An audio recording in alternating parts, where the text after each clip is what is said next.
Hi, it's Barrett from the All About Nothing podcast. This holiday season, make your celebrations unforgettable with ZJZ Designs. From festive Christmas prints to cheerful holiday designs, we've got everything to spread the joy. Introducing Eddie the Elf, dashing through the snow on his sled, perfect for adding that whimsical touch to your holiday wardrobe. Whether it's cozy sweatshirts or statement tees, find the perfect fit for everyone on your list. Ready to slay this season? Visit ZJZDesigns.com. ZJZ Designs, where style meets the holiday spirit. The All About Nothing podcast may have language and content that isn't appropriate for some. Listener discretion is advised. Welcome, Nothingers, to the All About Nothing podcast. This is episode number 287. I am Barrett Gruber. I'm joined by Mr. Preach Jacobs, host of the Preach Jacobs podcast and columnist all over the place. Welcome, my friend. How are you? I'm okay, man. How you doing, man? Yeah, I'm okay. It's been it's been a little while since you've been on our show, and I think it's been a little while since I've been on your show. So, you usually have a bunch of things you run through for your show. Yeah. I don't know if you want to do that. Well, I guess we'll get to that in a bit, man. Like it's been a lot of stuff going on. I think the last couple of episodes of the Preach Jacob show has been dedicated to the elections that we had in November.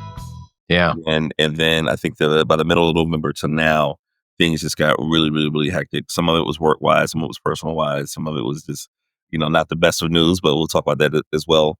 But I think that this kind of serves as a way to kind of talk in December about kind of tying a bow on some of 2025 stuff that's been going on. So I think this is cool to kind of use this episode for both of our pods right now. Yeah, this is the last episode of our season because we'll take off the next couple weeks. We'll probably still do kind of daily show, maybe Monday nights for the next couple weeks, and then come back. But it's been quite a year. It's hard to really put a finger on what were some of the biggest events, but yeah, the elections in Colombia went from being what felt like normal to explosively just so much going on between Sam Smith and Jessica. Yeah. What did I say? Did I say Sam Smith? Sam Johnson. Sam Smith is the... Yeah. But yeah, so Sam Johnson and his campaign, an eventual election, as well, Jessica Jessica, holy crap, what is wrong with my brain? I don't know what's going on. Okay, well, anyway, so Jess, on the day of the election, she's having a post that people that want to vote for her, like there was just so much confusion, and I feel like we keep having these sort of things happening with elections. It's for me, one of the things that I keep going back to is it's really up to the people that are voting to understand and know when the election is, where they're supposed to vote, and it's part of what I tie all of it into voter intelligence, and so it's not really the responsibility of the candidates to tell people, but when misinformation comes out there, it's really up to the people to look at it themselves and figure it out. Well, I got a bit of I'll tie this in kind of personally, and this kind of ties into the Sam Johnson oddity election, which Sam Johnson won it. I had both Sam and Oddity on the podcast. I've also had Jessica on my podcast. Let me backtrack a bit. So there was about a couple of months ago, I did a column. I'm a columnist for 3 Times Post-Courier. And I did this column about AI slop and about how misinformation kind of just, hit the ground running. And there was a story that was featured on Facebook that said, I had a baby with Dawn Staley. And there was a picture of Dawn Staley and I, which is a real picture that I took after one of the games. But there was this whole story. There was a picture of a baby. There was this whole thing saying that we had a kid. It didn't use my name, but it was basically saying she had a baby and had a picture of us insinuating that I was the dad. And Right. and I'm not kidding. The post had about 300 something responses, a ton of likes and shares, and people saying congratulations. And I bring that up because I think what makes things different than elections before is that it's one thing to say, know where you're going to vote at, know the dates, know this and this and that. That was always something that was a voter's responsibility. Now, what you're dealing with that I don't think we've seen as much in the past has been like gaining traction is that now voters have to deal with what is real and what's not real, right? And we're not just talking about a liberal versus a conservative slant. We're talking more about is this entire image that we're seeing or this entire story just completely fabricated and just thrown into some AI machine. And so I wrote about this a few months ago about me having Dawn's baby and kind of talking about the difficulty. And I wasn't even talking about politics, but I was just talking about just writing for publication or a news organization, the extra steps that people have to take before they're resharing information, because the people that are making this stuff up, they don't really care about the accuracy of it, right? They don't really care about the chaos that started. Like as soon as you click on it, that's the engagement that they're looking for. Right. And so that translates to what was going on with this election. And I haven't spoken about this. I wanted to write something about this, but I'd be honest about you. It was just so much drama going on at one time because I think that you had the local elections where there was like this drama that was tied up with the Oddity and Sam Johnson. Then there was an issue because I write for the Free Times. I also have been a performer and supporter of New Brooklyn Tavern. There was like a public fight that New Brooklyn Tavern and the Free Times is having that was very, very, very public. And then at the same time, Finley Park was reopening, and there was this really huge pushback on the clear bag situation. And so I was thinking of writing about something, kind of talking about how Columbia is kind of lit right now.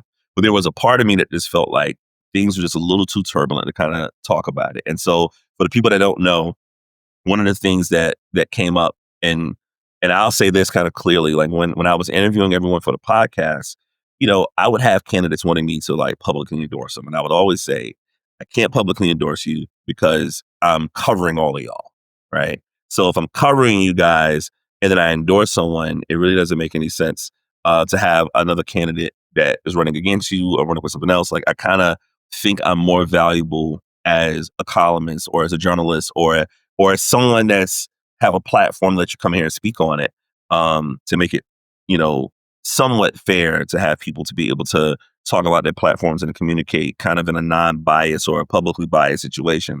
So I'll bring that up to say, I've known Sam, I've known Oddity for years, and the election got really, really tense. There were things that came up where Oddity's social media situation was saying that Sam Johnson's campaign were behind very, very ruthless, racist, xenophobic attacks. And when people were asking for screenshots and evidence, my interpretation, a lot of that looked like just fake AI slop. I'm not insinuating that somebody from either campaign was responsible for any of that stuff, but it did look like something that kind of came from some bots, you know. And this is to the untrained eye, so whatever. Like I'm not SLED. I don't know if there was an investigation, but one of the things that got really, really, really murky at some point in time, Oddity went on the record and was saying that it was Sam's campaign that was responsible for these comments and for a lot of this hate messaging. She also said that he should drop out of the race. And then when I saw some of the interviews with the news outlets and the state newspaper, and they asked did she have any proof as to whether or not you knew it was from the Sam Johnson campaign, because I think one of the comments that she said that his top supporters were behind it. There was no evidence or no proof stating whether or not Sam's campaign was responsible.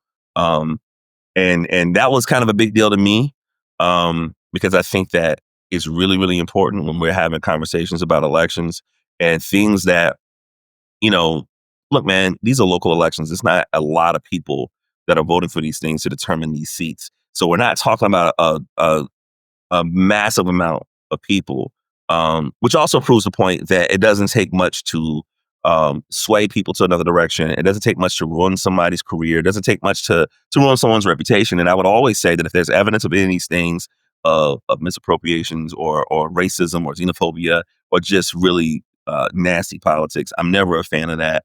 Um, these are local elections. Talk this shit out. You know what I mean? Columbia is really, really small. But I say that from somebody that's in the community. It got really, really ugly. And it made me very uncomfortable as just somebody that, was just looking at how that stuff was going. So Oddity made claims, and then Sam had a press conference, and you had a lot of people that were really, really angry and really, really frustrated. And then there was after Sam won, Oddity posted a message to her supporters.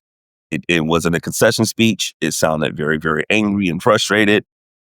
There was an incident that I heard about that happened at Finley Park that I'm not going to get into gossip about, but it was something that made me feel like, okay,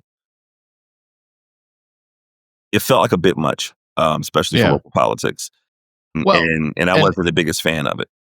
Yeah, and just to point it out, like you mentioned, you've known Oddity, you've known Sam, these are people that you've known for several years, and I imagine that there is a bit of a relationship, as friendship or what have you, but there's integrity, there's implied integrity in both of them, just based on the fact that you had both of them on your podcast, you had them come on to talk about their campaigns and the issues and such that affect Columbia. So when you see that sort of thing start to fall apart, when in reflection of what you've tried to represent, or you've tried to at least allow them to use your platform to express themselves, and you begin to see that fall apart, it makes it difficult to honestly, it makes it difficult to want to be involved anymore. Yeah. Oh, yeah. I I didn't want to be involved at all, and the only reason I'm speaking about this is because it's been kind of like a month since the election, and so there's kind of, I don't know, there's still some tensions going on right now, but it at least feels like things have kind of calmed down a bit. Because I think that as much as I want to write about these things and be in a unique position of being somebody in the community as a writer, as a columnist, or as somebody that's, people say activist, I don't use that term. But if I've been involved in the community for a long time, so when I see things like this that happens, it makes it incredibly unfortunate, which is why when I wanted to write something about this, I wanted to tie it in with the New Brooklyn and the free time situation, because the framing of what I wanted to say was, I was like, hey, I've been writing for the free time since I was 19 years old. I'm 42 now, right? New Brooklyn Tavern was one of the first places I performed at as a musician, as when I was a teenager.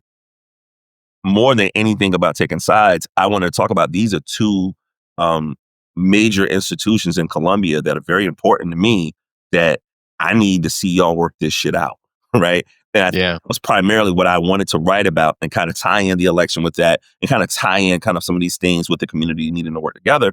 But at the time, things were just so turbulent that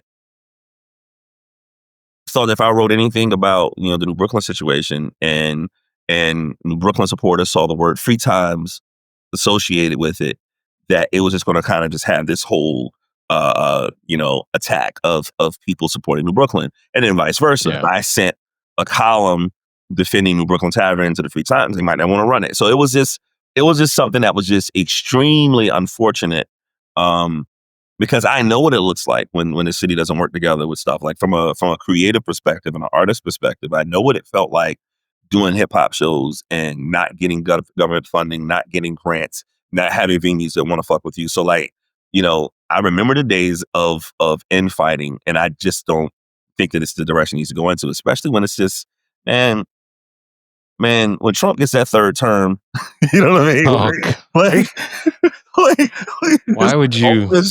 all this shit, man.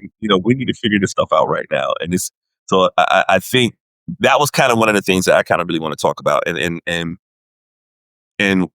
what made me uncomfortable about the accusations with the election was, as a Black man from the South, I know historically, when there's accusations of things, when you're accused of something, sometimes that if you're accused of something, all it takes is a sprinkle of an accusation, and it can be damning to your reputation, it can be damning to your life, it could be damning to whatever. So I'm really, really hardcore about, like, yo, if you're going to say, on the record that Sam's top donors are responsible for this, if you're going to say that his people are responsible, or he's responsible, or he's behind it, he need to drop out the race, one or two things: either have evidence or lead into an investigation. And I don't know if an investigation has happened or is going to happen, but I'm just really, really careful that if I say anything, I want to make sure that I have evidence to back it up. And that's why I brought up my name being tied into an AI story, right? Yeah. And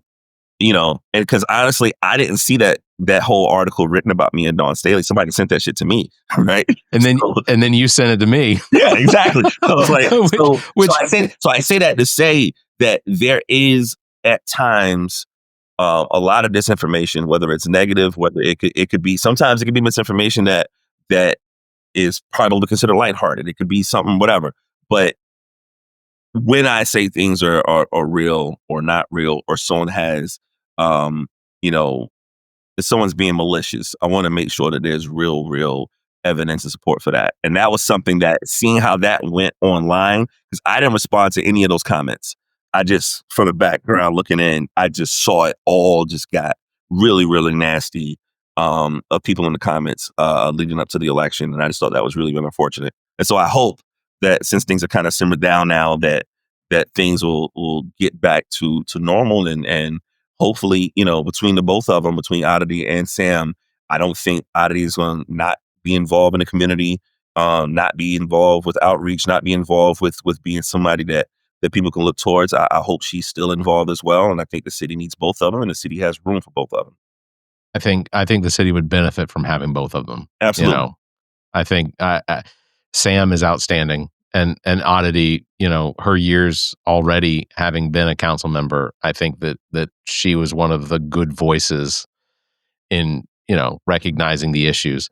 By the way, parking is still a bitch. Yeah, absolutely. So Oddity, that can be. I would proudly support your campaign if you would just get the whole parking situation fixed. And when I say parking, I mean the fact that these the whole application program, the app that you have to sign into, it doesn't tell you when parking times are no longer necessary to pay for. You got people paying on the weekends because they think they have to pay because the app will let them pay. Yeah.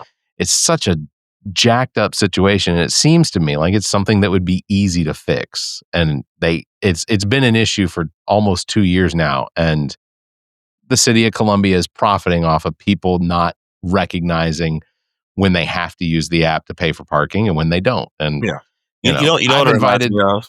It reminds me of I think sometimes, and let me figure out the best way to kind of explain it, because it makes sense in my head. But I think if there was something that, if someone asked me if I was running for like a national political seat or something like that, what's something that I want to change? I remember years ago where the Obama administration was pushing for something to eradicate huge overdraft fees with banks, right? Because there used to be a time where, as an artist, I went through that shit where, you go through something and all of a sudden you turn around, you have 9 or 10 overdraft fees, and overdraft fees are $35 each, and you're in this hole, right? So there was something that was put towards, hey man, we're going to have a limit on how these overdraft fees are, because there's technically billions of dollars that banks were collecting from overdrafts, which meant that they're collecting money from people that don't have any money, right? So in a way, it felt like predatory lending, right? Or it felt predatory in a sense, but it reminded me of predatory lending, where you'll loan people this money, they don't have the money to pay it back, and then you stress them the fuck out and all this type of stuff. I feel similar that if you do something with an app and they're like, hey, this is a trial run for a week. And then after that week, they're going to like bust you over the head for $35 a month or $30 a month for a subscription or something like that. Or if you are in a situation where you're going in to cancel a subscription in time, it makes it so difficult to cancel subscriptions. I feel like things like that are not user friendly and designed to make it difficult for people to opt out of things, designed for people to not be able to find information that they need to find, and it just makes it like a kind of a headache. And I say that because that seems to be kind of the language that I think people usually hear when it comes to situations with parking or anything dealing with like paying bills with the city. Like there's something that always happens where people like, the information isn't as clear. I don't know what I should do. I don't know how to do this. I literally had a time where someone put a ticket on my car when I was outside and I paid with my app and I had to go to the meter person. And mind you, they're automatically already on edge because anybody that goes to one of those people, they're already assuming that someone's going to cuss them out because they have a ticket. So I have to be, excuse me, hey, how you doing? Listen, on my app, this is my car.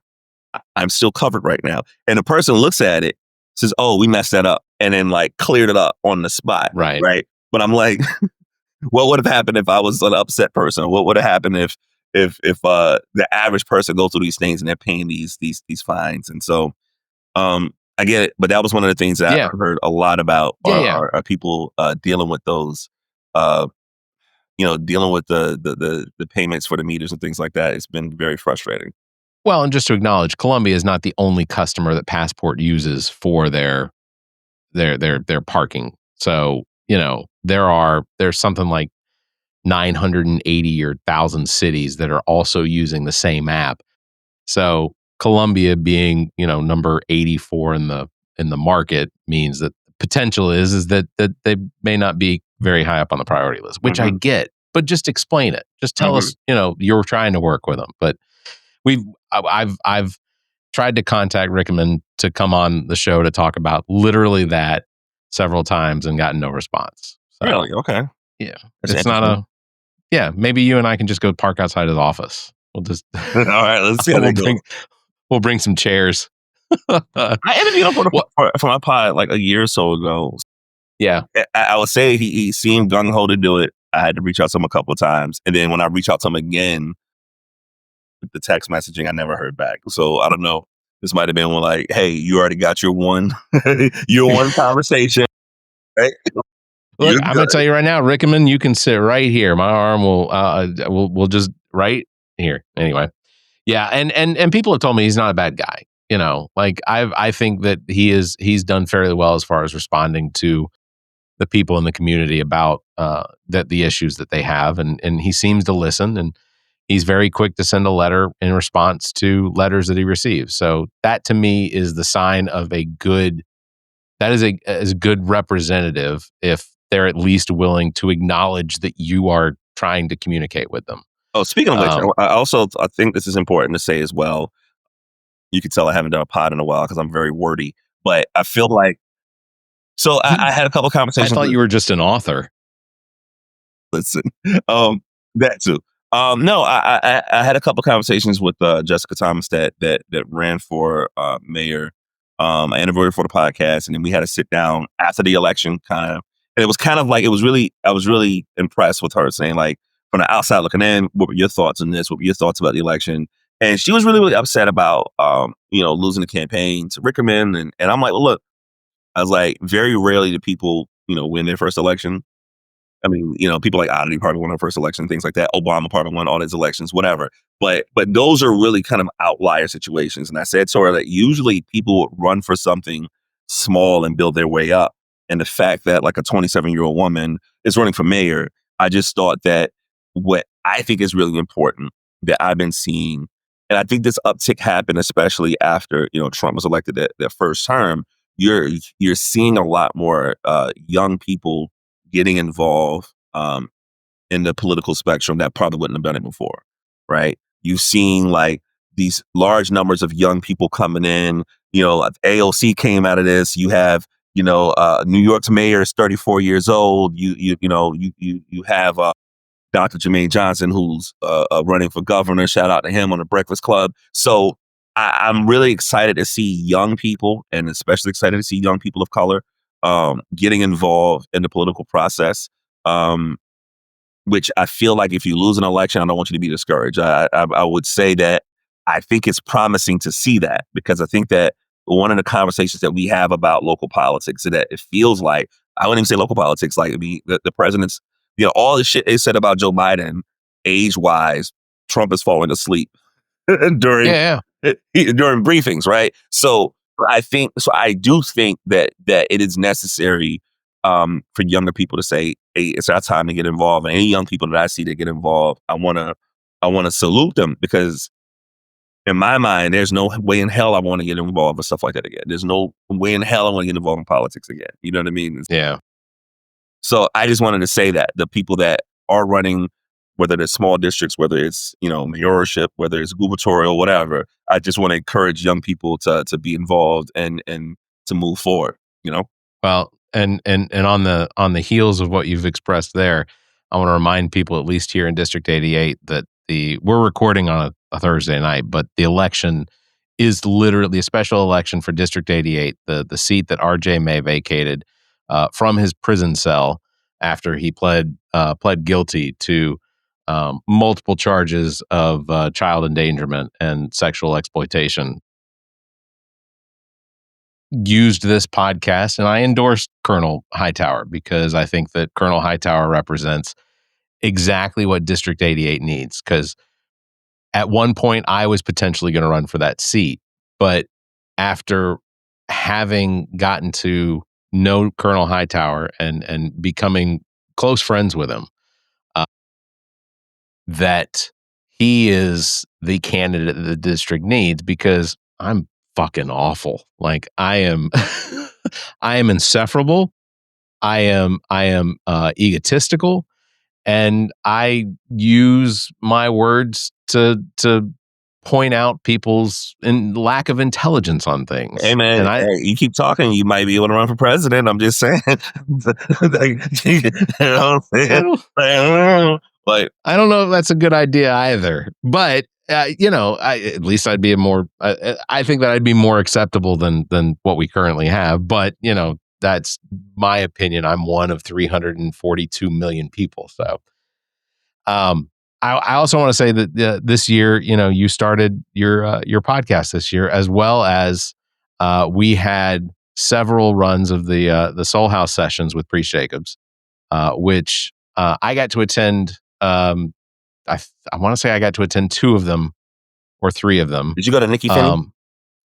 Nikki Finney was so fantastic, and I have gotten feedback from people that listened to the podcast, the episode of the Soul House sessions with Nikki and Professor Finney, right? I mean, and they were just she had, and I get it.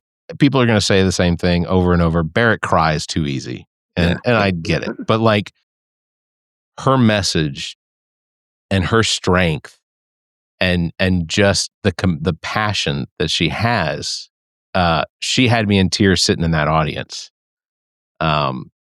Just unbelievable. And then when you and Dre pulled out the portrait that Dre did of her, dude, I mean, chills. Like, I had goosebumps from her reaction and y'all's reaction too. Because and I love Nikki because Nikki, she's a civil rights activist. Her father, the first Black South Carolina Supreme Court Justice, Supreme Court Justice of South Carolina, Ernest Finney. There's a center named after him. So she's been gangster. She's been involved in this community. She's been through the movement.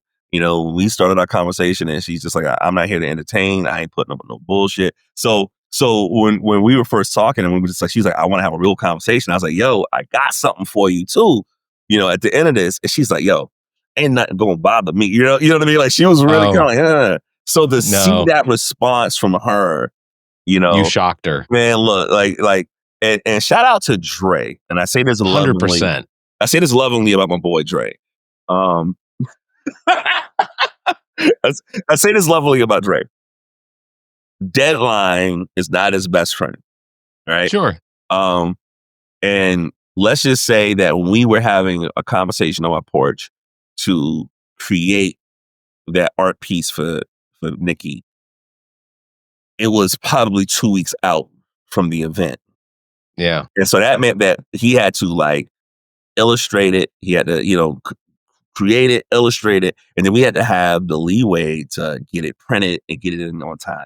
So for him to get that done as quickly as he did, that is the fastest I've ever seen that man get work done. And when I was pitching the idea to him, I'm like, this is the response that I want to get out of it. You know what I mean? And I think that it's important that the people that have been doing work here, especially, it's important to me as kind of someone that I'm a Black creative here, Black author here, that when I see people that have been doing those things in the past, I want to have an avenue to show that respect and love and let them know they appreciate it, because I don't think enough of that happens, right? I think that comes from hip hop culture, and hip hop culture is always fuck the old, move in with the new, right? And some of it is a survivalist tactic, and I get it. But I also think that paying homage to those people that look like you and went through the stuff that you went through, and showing them that respect, I think that's very, very important. And so that response from her has been a big deal. And when we get off mic, I want to tell you what I have planned, maybe for January, February, that we can get your help with. That's kind of in that same vein. But yeah, Sure. So the first, for the audience who don't understand, I don't know, my art gallery, Soul House, was on Lincoln Street, 1223 Lincoln Street. And we've relocated inside the Coker Center for the Arts. And when we relocated, the partnership was, hey guys, I don't want to just have you guys absorb the artwork that we have on the walls from these amazing artists. I want you guys to help me absorb some of this programming. And one of the things that I wanted to do was have low overhead programming that was very, very simple to orchestrate, but impactful. And so we wanted to do this thing called Soul House Sessions, which is literally, 2 chairs, and have a little table in the middle with some bourbon maybe, and have a conversation with impactful people in the community. And then we'll have an artist feature. So the Nikki Finney show, it was her and I having a conversation. Dre Lopez had his art show or his art exhibit, and then we had the Nikki art that we revealed to her as a gift. The next one we had Amethyst Ganaway, who is a chef out of Charleston, a nationally recognized chef that's incredible, that does the work with South Carolina State Museum, with Harvest and Heritage. For October, we had a ColaCon panel, which is the event that I did. It's a hip hop comics convention that we did years ago that we're going to open back up again for 2026 at the Coker Center. More information on that coming soon. And kind of on a more sadder and personal note, our November Soul House Sessions was going to be with my friend and author, Delana Dameron, who author of Barrett Court. We planned to do November. She was under the weather in November, ended up in a hospital for a bit. So we ended up moving the date to December. And unfortunately, before that date happened, she ended up passing away. And so we kind of just shut stuff down for the rest of the year. So she's been a really, really incredible influence on me with her work. For people that don't know the stuff that she's done, she's an amazing author.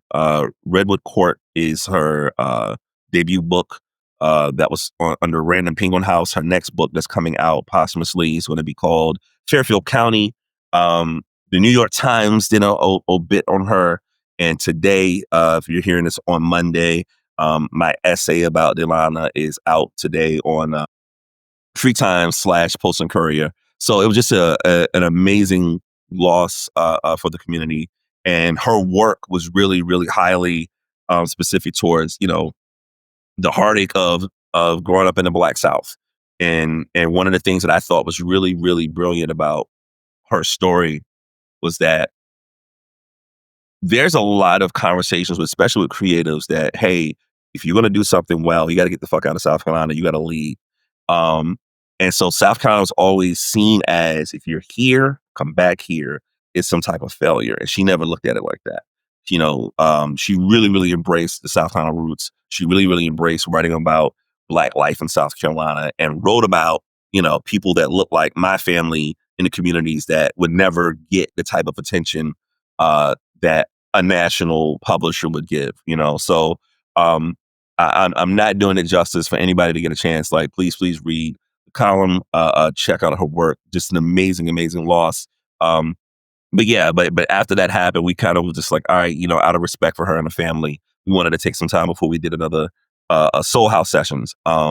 And maybe we plan to do something where I was having a conversation and I wanted to reach out to her husband and see what we wanted to do together.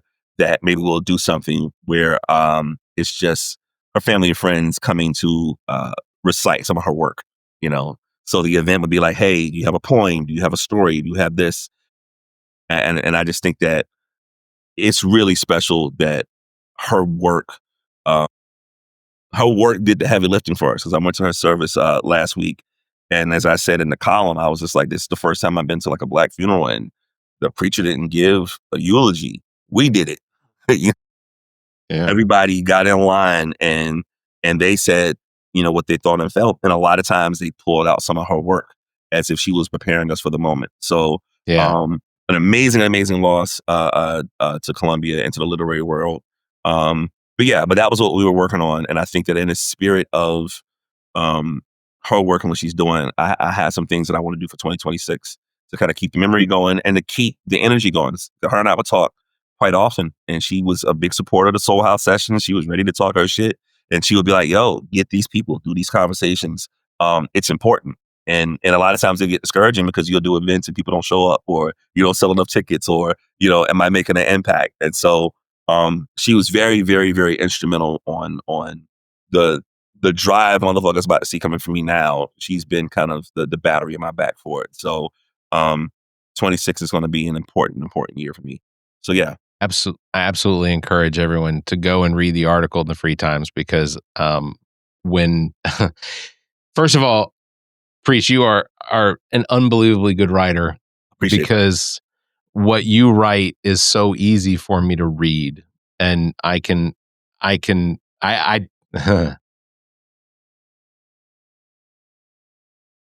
I did not hold back any tears.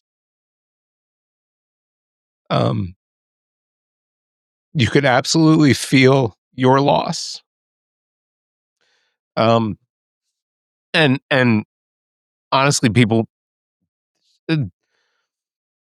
she was such an even outside of the writing, the benefits and the foundations that she was a part of, the fact that she was basically the Black Annie Oakley, riding fucking horseback and shooting at targets. There are YouTube videos of just how accomplished she was. And you said she was a superhero who wore a cowboy hat and boots. And listen, man, no hyperbole, man, because like, and this is, and I want to talk my shit for a second too, because I said this in the article as well. It was, her and I would have these conversations about, there's always this grass greener on the other side type of thing, where she really, really loved Columbia. She loved South Carolina, and was just like, yo, I wish I had, we would talk. She'd be like, I wish I had the type of,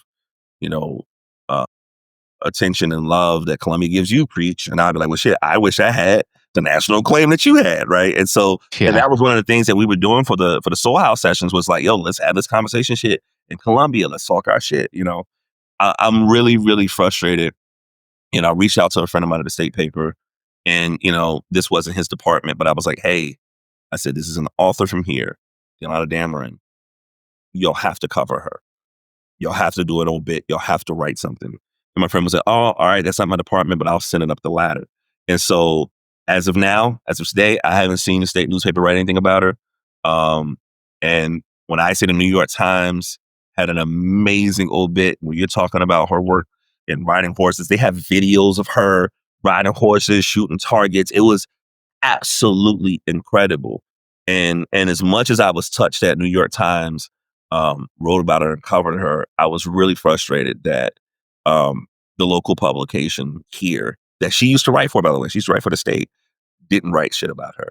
And so, so I was really vocal about that. Not really vocal, but I was vocal about that in my column as well. And I think that that this is kind of why I think now this is kind of like an important thing for me. It's like, yo, a part of me feels like I need to be the person to speak on behalf of these people and these people that are doing great things. That it's frustrating that local press, which all she gave a fuck about, local press, didn't show her the respect that she deserved. And I think that was really, really heartbreaking. So, like I said, Yeah. because the New York Times, like, they could have just wrote a blurb, but it was incredible. So for that to happen, I hope somebody at the state is ashamed that they didn't cover her, and they need to fix that shit quickly. So Yeah. that's my 2 She cents. in 2009 she had a collection of poetry under the title How God Ends Us, which, I don't feel like she foretold her own demise, but it, first of all, what a title. What a title. She was recognized by South Carolina Poetry Book Prize. The next one was the Weary Kingdom, which, God, for someone as accomplished as she was, you could tell that there was a sincere desire for better in everything that she wrote. She received the Palmetto Poetry Series selection for that. Redwood Court was one of the Reese Book Club picks in the New York Times editorial choices. Fairfield County is a book that's coming out from Penguin in June of 2026.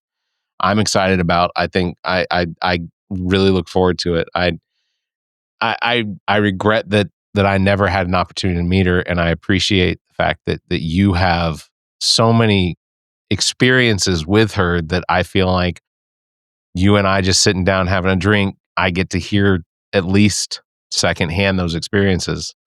One of the big things that she has is the equestrian.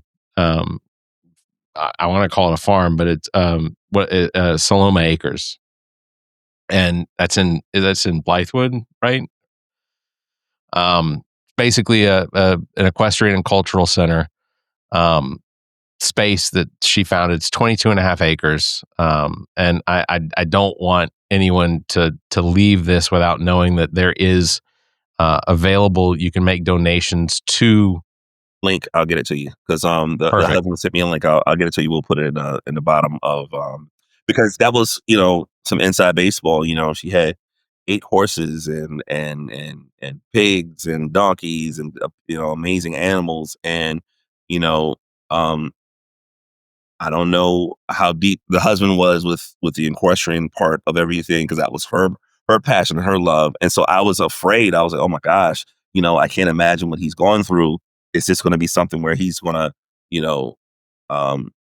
find new homes for the animals that's there? And so to hear that they're going through the efforts to maintain that was important. So we'll put the link in there, because I made sure I spoke to him, and I was like, before I put anything public, I want to make sure that he was good with it. So I'll get you the new link for that one as well. And shout out to Curtis, because Curtis in his own right is a community activist as well. Curtis John.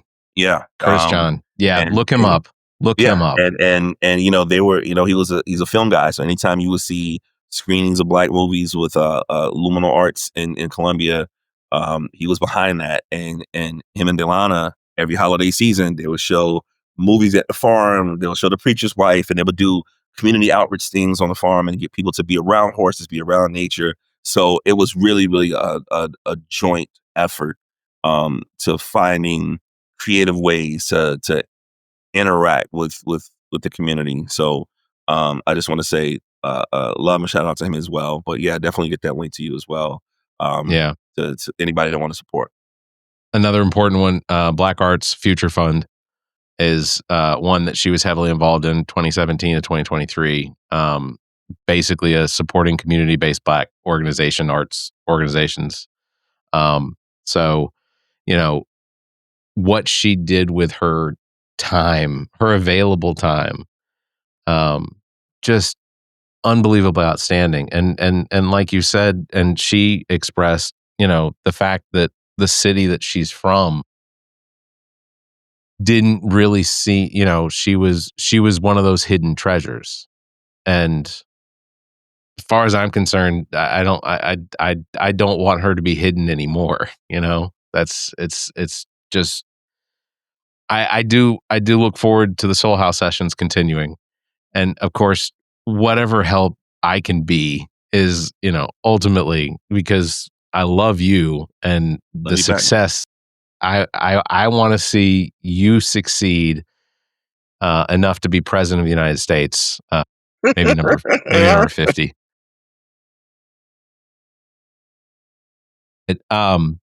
Yeah. So 2026, there's a lot to look forward to.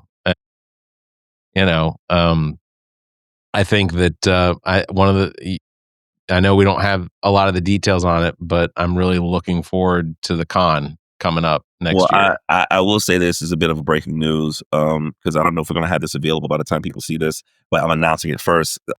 So we're bringing ColaCon back, and what we plan to do is have a GoFundMe to encourage the community to help us make this thing happen.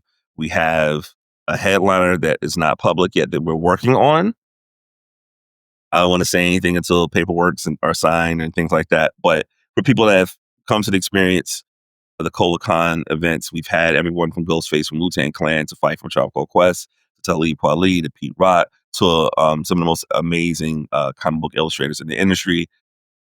I think we have a great track record of letting the community know that we do some dope shit with hip hop and comics. And so the way we're gonna do our GoFundMe, instead of just having just a pitch video, I partner with my friend Bill Grant for As Told By podcast.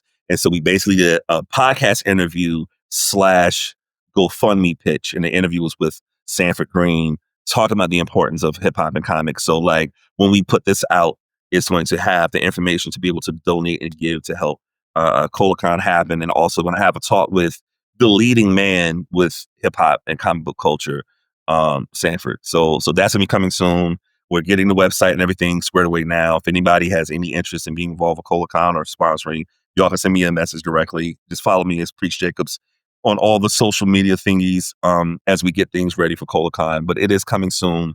We're looking at doing it for fall of 26. And the only reason we don't have a specific date yet is for two reasons. We want to make sure that we're not getting in the way of USC sports, because we know that Columbia is a USC town. And also this particular group that we're looking at bringing, I want to make sure that I adjust accordingly for their schedule to bring one of the dopest headlines that I don't think has ever been in Columbia, South Carolina. So something I'm working on now. Very, very passionate about it. And more info on that shall be coming soon. But this is the first place that I'm announcing that we're going to do the GoFundMe. And hopefully, the community is gonna look out for us and make this shit happen. Well, I know who you're talking about, but Darius Rucker has been here before, so it's not a. Speaking of, I'm just gonna say this: Darius Rucker, Mike Mills from REM, and the dude from Black Crowes. They came out with a new song, or they came out with a group. So Really? It's called Howl Owl Howl. They have a song called My Cologne, which is all about putting on Ariana Grande's scent or whatever. Dude, it that song takes me back to the late 90s, early 2000s, because I saw REM every time they were in Atlanta. I saw REM when they would just be doing shit at Eddie's Attic, or the Attic in Athens. And Darius Rucker, I don't know that he'd remember my name, but we definitely hung out some while he would record, because when I was working at Kicks 101.5 in Atlanta, Darius Rucker was coming into our country station and recording him singing, because he knew he was moving into country music. Wow. So this is post Hootie. Okay. Wow. It was right at the end of Hootie and before Darius got signed to a country album.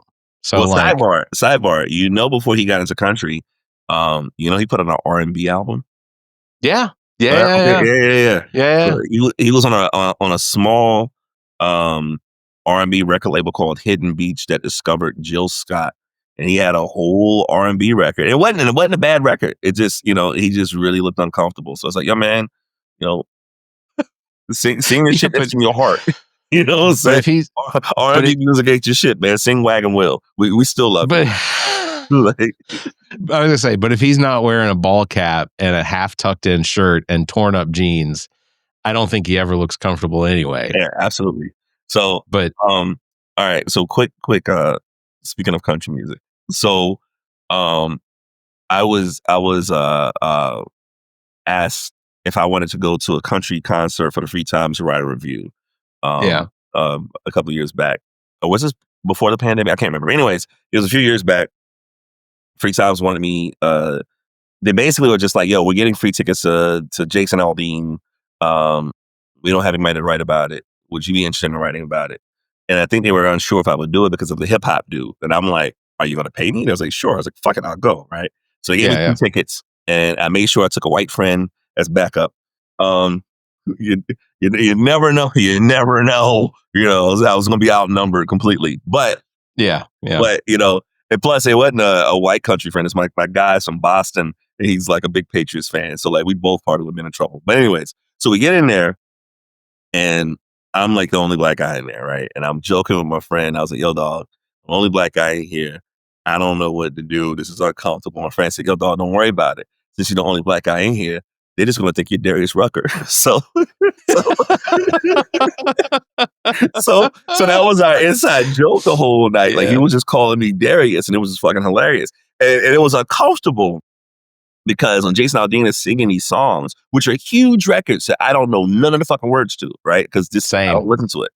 But people are assuming if you're here, you're a fan. So there'll be these moments when we were standing, it'll be like some really beautiful blonde white chick staring at me, thinking they flirt with me. And it would be like a song, an important Jason Aldean song. And they're singing the lyrics along with him on stage. And they're looking at me like they want me to mouth the lyrics with them, right? This is going to be a moment for us, right? Because we're sharing this moment of loving this artist. And so when I was thrown in that moment, you know how I got out of it? I just acted like the music touched me so much I couldn't keep my eyes open. I was like, right? So they probably helped even more. They said, "Oh my goodness, Darius loves this song so much." But there was a moment, Jason Aldean, the song stopped. He's like, "All right, bye everybody. About to bring somebody to the stage, somebody y'all know quite well. Darius Rucker, come on now." And as soon as he said that, my friend said, "Oh no, the gig is up."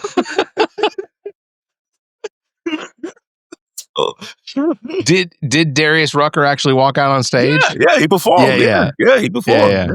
Like Jason Aldean was the biggest motherfucker out at that time, right? So yeah.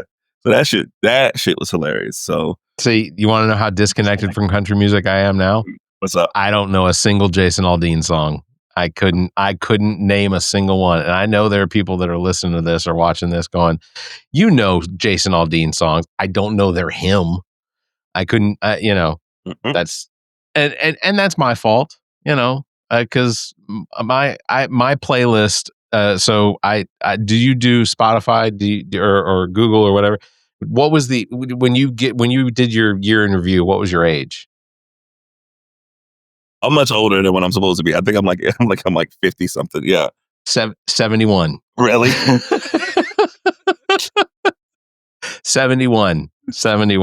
Old and grumpy. Yeah. I love it. Which I'm going to be completely honest with you. When I go to concerts like Ben Folds or I go to like Cake or Bare Naked Ladies or Blues Traveler or whatever, everyone else in that audience older than me. They're all older than me, But that's just whatever, Well, it's going to be, I think that it's going to be a good year. I think 2026 is going to be good for you. I think it's going to be good for the podcast. I think it's going to be good for Soul House Sessions. And ultimately, I look forward to riding your coattails because, there's no shame in admitting that that we need help. And here's the funny thing. While we're doing this podcast, I'm literally getting text messages from people asking me about Donald Trump hosting the Hunger Games. I just saw that. All right, can I say something? I'm gonna tell you a theory that I have because I'm working on I'm working on an essay, like an end of the year essay, and kind of is going to be like the things that I love this year, things I hate this year, this and that.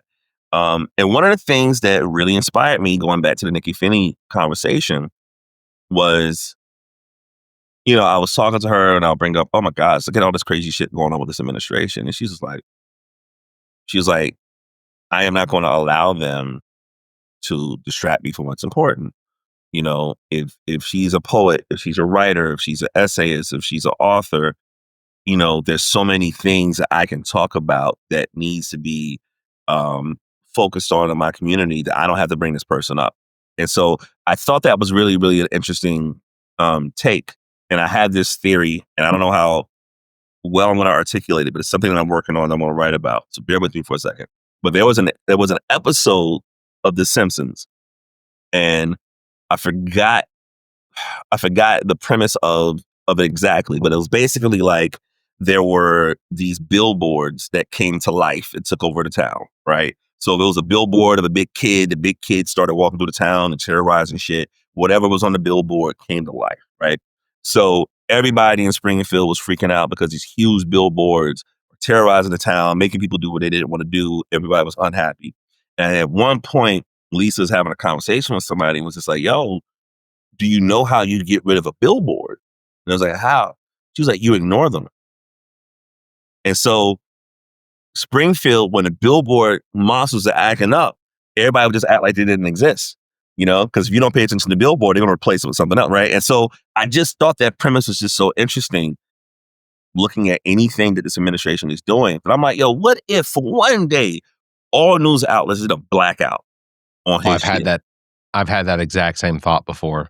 Yeah. Like ultimately, if somehow we could get all of the news organizations to just not report on Trump, have the room empty, just anything he throws out on social media, just let it go. Don't show any sort of recognition of any of what he's saying or what he's doing or his behavior or fuck if he dies, just for one day, just let it go. And the profound what that would potentially do for us as a society and a planet, like to say that we could cut ourselves off from having to deal with anything that he does and just, see the sky for the color of blue, or the trees and the green and the brown and the black and the, just enjoy the smells on the air, right? Just I feel like this. I feel like because I remember, in 2015 when he first started running, because he was circling around South Carolina a lot. And there's like a local photographer that does great work here that was assigned those Charleston and those like bumblefuck towns in South Carolina rallies that he was doing. This photographer was like, yo, I would go to these rallies and it'd be like 4 people. Like, no one would be there. And I really think that, I think that left-wing media is probably just as complicit as him getting elected as the right-wing media, because what I think 100%. happened was, when he would say crazy shit, even if the room didn't have anybody in there, left publications would write about how absurd he was, yes. But if you have somebody in rural America reading these publications or seeing them on the news, even if he's being made fun of, they're going to say, well, look, why are they talking about him more than Hillary? And people just assume that if I hear about you more, that means that you're more popular or that you're the better candidate. And then that's when you started seeing those numbers rise. So I feel like, he has no shame. So it's not like bad press is going to discourage him. All he cares about is the algorithm. It's a click. It's a click. It's good for me, right? And so I really want to see. And I get it. I get news outlets. And if you're doing professional news and shit like that, it's difficult to not talk about what's happening in the world, not talk about politics. But as somebody that is writing and covering cultural content, art, creative stuff, community outreach stuff, even we're talking about local politics, man, we could talk about politics in a local situation without talking about that, right? And I think that that's probably going to be one of the bigger things that I want to take on for 2026 is to not give that motherfucker any press. And I think that if we exercise that, it would allow us to kind of figure out how to navigate things without bringing up the outrage. I'm thinking it's like, what happened with Rob Reiner and how terrible that was and his response to that. And I'm like, we knew this is who he is, right? Right. So it doesn't do me any good reposting some absurd or inhumane thing that he said about Rob Reiner and his wife, because we know that's who he is. So there's nothing. It's totally irredeemable. It's not newsworthy. Yeah, it's not. It's not reportable. Well, let's pick a date. Let's come up with a date that we say this is the Trump blackout date. And I love that. You know what? MLK Day. Now that MLK Day is no longer recognized federally, for national parks, because national parks on federal holidays, you get into national parks free. All right, I'm with it. All right, MLK Day should be a national blackout day of anything related to Trump. We'll go back to it Tuesday, but just for Monday. Let's. I'm down with that. Let's do it. I'm ready. All right, let's do it. All right. Well, Preach, I sincerely appreciate you coming on and doing this sort of review, talking about Delana, and Soul House sessions and everything. I want to remind everybody, every Tuesday at Lula Drake's on Main Street, Columbia, South Carolina, Preach is there spinning records. You can sit down, you can drink with him. Please. He will all the shots you want to buy for him. He'll sit there and happily. Look, for my sake, I'm going to tell you, he's got a limit. Don't overindulge him, please, because Well, I would say this. If somebody wants to overindulge me and I'm hitting that limit, instead of buying me another shot, I want to encourage people to subscribe to my Substack. So go to Substack.com. Absolutely, 100%. I was going to mention that too. So, and that's what I want to start trying to do, right? And I was kind of like on the council of Delana, where she was really vocal about, be proactive. Don't wait for the free times to say we want a column from you. Like, write your shit. And sometimes it gets discouraging because you'll write a lot and don't feel like you have a home for it. She's like, put it out yourself, put it out your own Substack. And so, I'm like, all right, let's try to do some articles that are free, but let's see if I can have a paywall and do things like the podcast, or do things like DJ sessions, or do things like deeper conversations that I can film and just have really a bunch of creative things to get people to support. So so instead of that shot, I would say subscribe to that Substack, and I appreciate it. Yeah, absolutely. So check the links in the show notes, because Substack, Preach's Substack is out there too, and you are publishing fairly regularly to it, and the articles are fantastic. Now I'm going to have to subscribe because they're behind a paywall. Yes, you got your money. I mean, and based on so based I'll give on you my money anyway.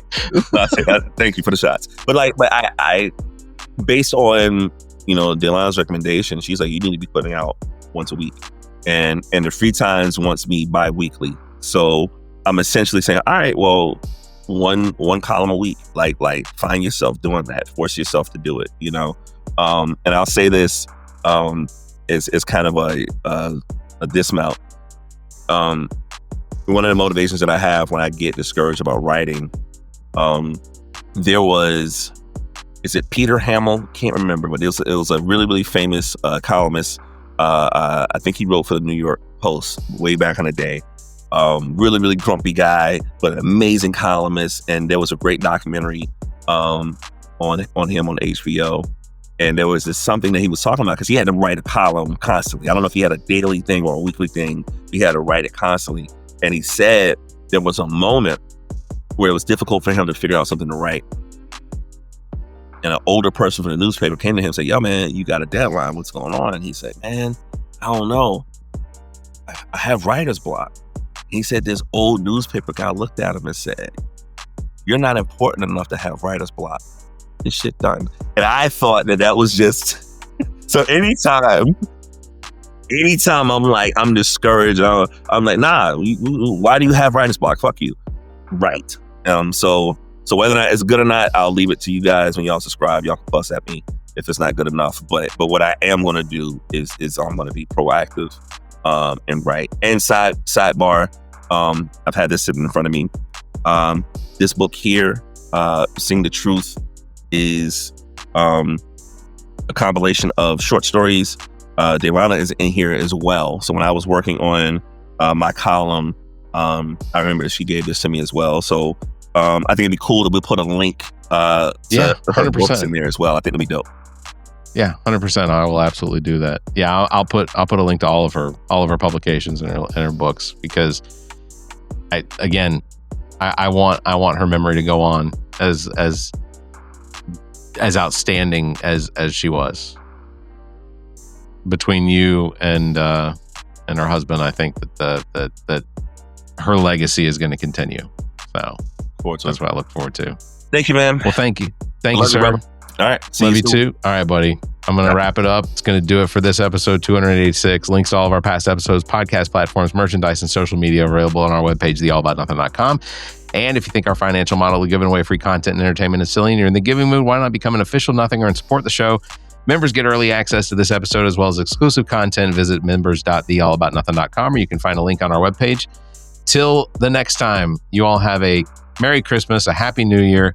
Everyone stay safe, be kind, and keep your hands to yourself. The All About Nothing podcast is a product of Big Media and produced and engineered by me, Barrett Gruber. Thanks to Cake for our intro music, Sick of You. You can follow everything Cake the band at cakemusic.com. Thanks to Muff the producer for our outro music. You can follow Muff on Instagram at Muff the producer. You can follow me across social media by visiting Linktree/Barrett Gruber. And you can follow Zach King on Linktree/AANZach. Want to support the show? Visit our webpage, theallaboutnothing.com, and become a member. There are several tiers available that give you early access to episodes as well as exclusive content. To find links to our social media, podcast platforms, and merchandise to support the show, as well as past episodes, visit theallaboutnothing.com. If you'd like to be a part of the show, you can email theshow@theallaboutnothing.com, or you can call our number and leave a message. Dial 803-672-0533. If the time between these episodes is more than you can handle, check out our sister shows. What the Pod Was That with Carrie, Zach, and myself. Welcome to Wonderland with Ami. Politically Speaking with Erica,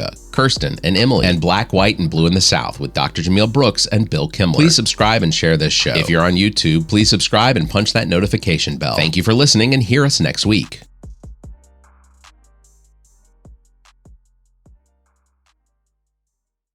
The preceding podcast is a product of Big Media, LLC, and is copyright 2025, all rights reserved.